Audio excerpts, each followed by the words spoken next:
Viešpat su jumis. Iš Šventosios Evangelijos pagal Joną. Pirmosios savaitės dienos vakare durims, kur buvo susirinkę mokiniai, dėl žydų baimės esant užrakintoms, atėjo Jėzus, atsistojo viduryje ir tarė: ramybė jums. Tai pasakęs, jis parodė jiems rankas ir šoną. Mokiniai nudžiugo išvydę Viešpatį. O Jėzus vėl tarė: ramybė jums. Kaip mane siuntė tėvas, taip ir aš jus siunčiu. Tai pasakęs, jis kvėpė juos ir tarė: imkite šventąją dvasią. Kam atleisite nuodėmes, tiems jos bus atleistos, o kam sulaikysite, sulaikytos. Tai Viešpaties žodis.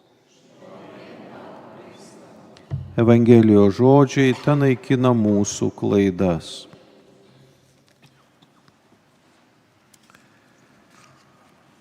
Taigi šiandien švenčiame Šventosios Dvasios dovanas, kurias gavome iš Kristaus šventę.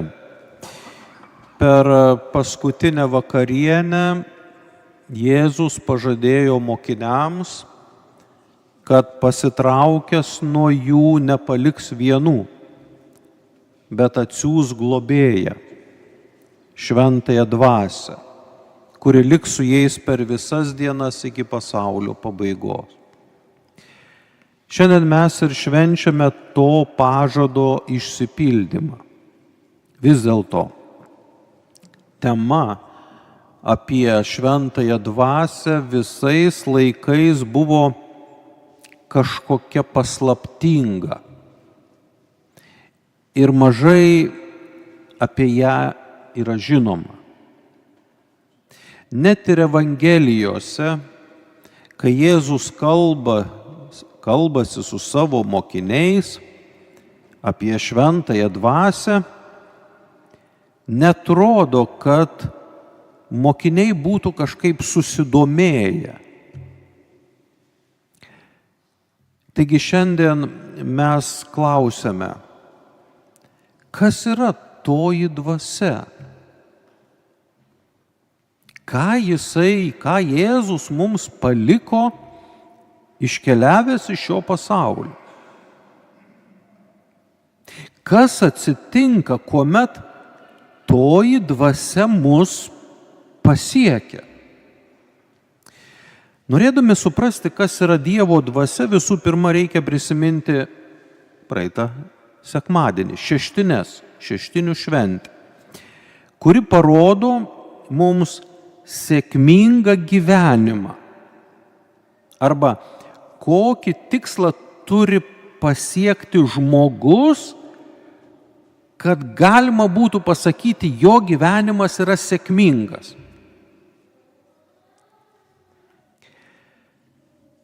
Norint gauti Dievo dvasią, reikia matyti, kur baigėsi sėkmingo gyvenimo kelionė.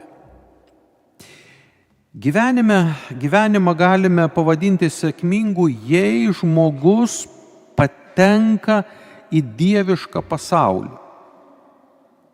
Tik tie, kurie žvelgia aukštyn, gali tikėtis Šventosios Dvasios dovanos, kuri suteikia Jėzui jėgų taip mylėti, kad būtų išdalytas visas jo gyvenimas. Kas yra toji dieviškoji galia, kurią Jėzus atsiuntė į žemę ir kuri pripildė visus tuos, kurie jį įtikėjo? Biblija Dievo dvasią pristato pasitelkusi tam tikrus įvaizdžius, kuriuos kaip tik ir norėčiau dabar su jumis aptarti. Gal tuomet mums geriau bus suvokiamas tas Šventosios Dvasios vaidmuo žmogaus gyvenime. Pirmiausia, Biblija šventąją dvasią vaizduoja kaip vėją. Hebrajiškai ruach, graikiškai pneumo.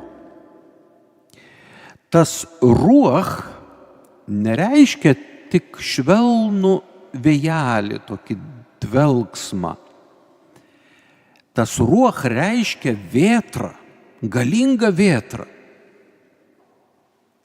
Mes stebime menetojas, kai verčia medžius su šaknimis, stogai skraido. Štai kas yra ruach. tą stiprų vėją sutinkame Biblijoje, pradžios knygoje, kai tas kuriantis vėjas, toji Dievo dvasia pūtė virš vandenų. Apaštalų darbų knygoje taip pat galime skaityti apie šį vėją, kuris sudrebina visą žemę ir priverčia kristi ugnį iš dangaus. Taigi ši Dievo dvasia taip paveikia apaštalus, kad iš bailių, kaip ir girdėjome Evangelijoje, jie buvo iš pradžių, kol negavo dvasios, užsidarę, užsibarikadavę, visko bijojo. Jie tampa narsus Evangelijos liudytojai. Ir atrodo, kas vyko, kodėl taip radikaliai pasikeitė jų gyvenimas. Tai, ką žmonės pastato, vadovaudamiesi savo kriterijais, jiem atrodo, kad jie yra patys protingiausi, patys išmintingiausi, patys galingiausi, jie sukuria imperijas, visą kitą. Kai stato tas karalystes ant savo ambicijų, toji dvasia, kai ateina, viską nušluoja iki pamatų. Ten, kur ateina ta Dievo ruach, tas vėjas, šventoji dvasia, visi mūsų planai, visi mūsų įnoriai yra pakeliami į orą ir nupučiami tolyn. Kitas šventosios dvasios įvaizdis yra vanduo. Vanduo, kuris teka žeme ir perkeičia dykumą į žaliuojantį sodą.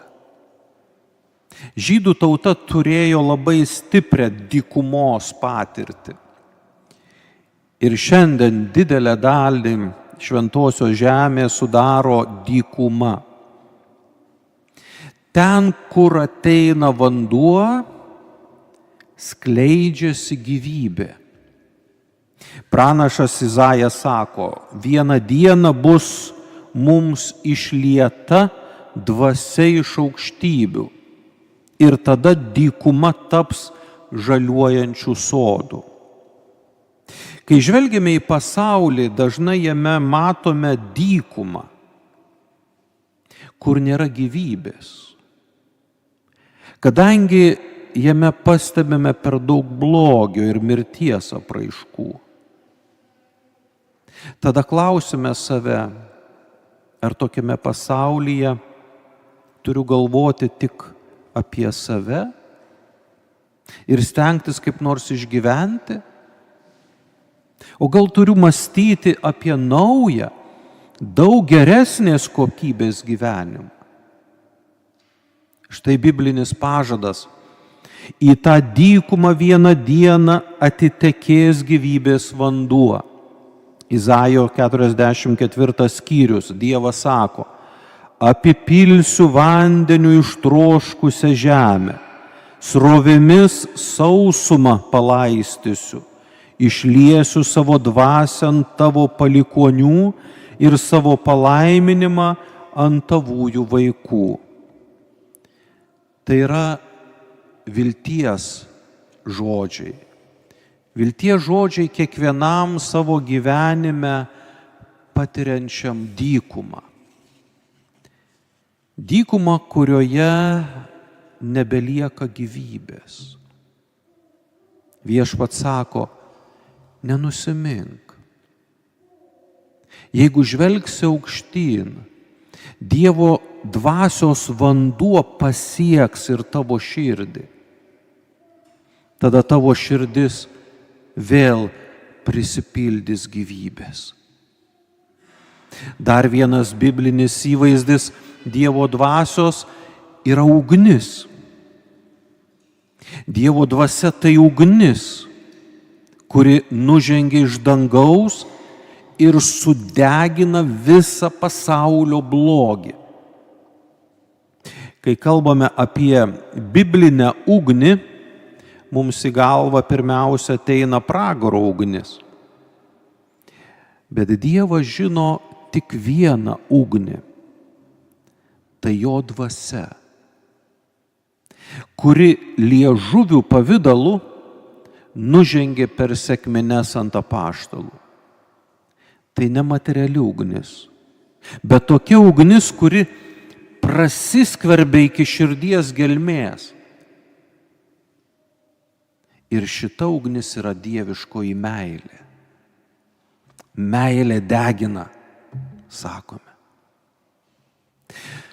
Tai tokia meilė, kurią matėme Jėzaus asmenyje. Ši meilė yra totali, nesuinteresuota.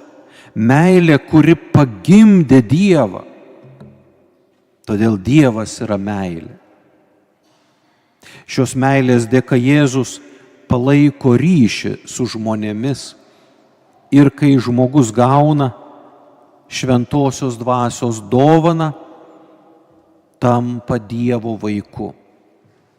Toks žmogus gali matyti autentišką Dievo veidą.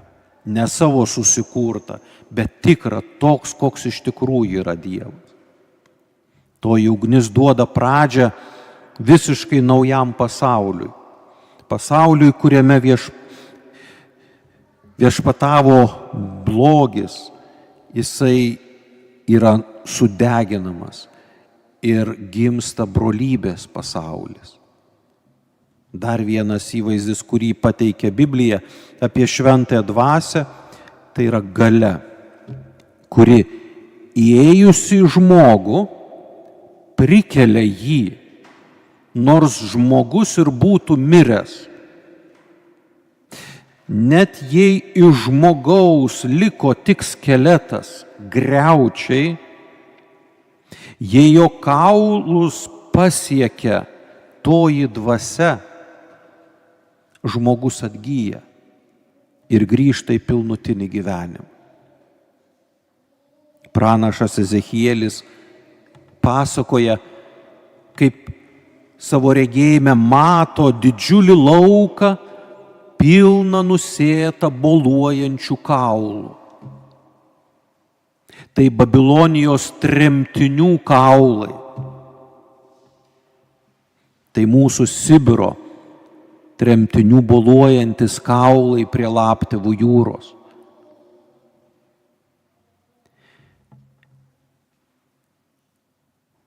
Jie ateina pas pranašą ir sako jam, mes esame visiškai žlugę, praradę bet kokią viltį. Mūsų istorija yra baigta. Palaiminimas, kurį Dievas pažadėjo Abraomui, niekada nerealizuosis. Mūsų nuodėmės viską sugriovė. Virtome boluojančiais griaučiais. Viskas baigta. Pranašas Ezechielis sako, ne, nebaigta. Ant šių tautos griaučių nužengs Dievo dvasia ir jie vėl atgis. Mūsų biologinė mirtis nepaliečia Dievo dvasios. Ji paliečia tik tai mūsų kūną, materiją, bet dvasios nepaliečia mirtis. Todėl gyvenimas paženklintas šventąja dvasia yra nesunaikinamas. Mielieji, pabandžiau pateikti jums keletą tų biblinių įvaizdžių, kad mums šiek tiek aiškiau per tuos materialius įvaizdžius būtų labiau suprantama, kas yra toji dvasia.